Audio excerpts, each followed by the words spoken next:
Well, Hillary Clinton is appearing before the US House Oversight Committee as part of its investigation into the late sex offender Jeffrey Epstein.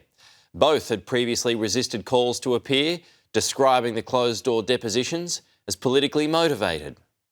The majority of the Democrats on the committee either voted to hold the Clintons in contempt or voted present.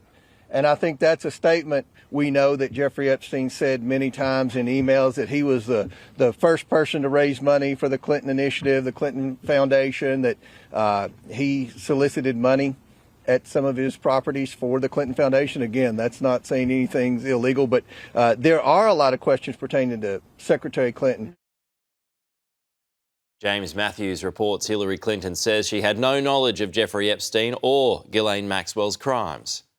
She's issued this opening statement and says a few things, talks about her record in defending the rights of women and girls, talks about her efforts to reduce, to stamp out child sex trafficking globally, talks about her frustration, her fury that has been undermined by the Trump administration, cuts in staffing and so on. She speaks about law enforcement officers, makes the point that if this is about finding out who enabled Epstein's activities, who did not pursue him, why did law enforcement officials, why was it enough for them to give written statements saying, I know nothing, and yet she did the same, so did her husband, and they are being dragged before this committee? She calls it an exercise in partisan political theatre. Let me just read you some of that statement.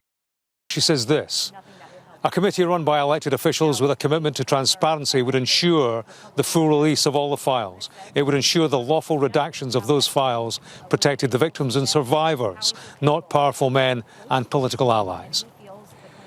It would get to the bottom of reports that the DOJ withheld FBI interviews in which a survivor accuses President Trump of heinous crimes.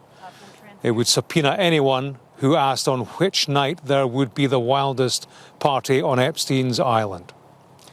Instead, she goes on, you've compelled me to testify, fully aware that I have no knowledge that would assist your investigation, in order to distract attention from President Trump's actions and to cover them up, despite legitimate calls for answers. If this committee, she writes, is serious about learning the truth about Epstein's trafficking crimes, it would not rely on press gaggles to get answers from our current president on his involvement.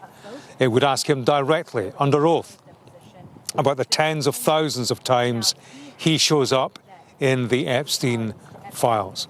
So that's Hillary Clinton saying, you shouldn't be speaking to me, you should be speaking to Donald Trump, the sitting president. She's calling it a cover-up. And of course, her husband is to follow tomorrow.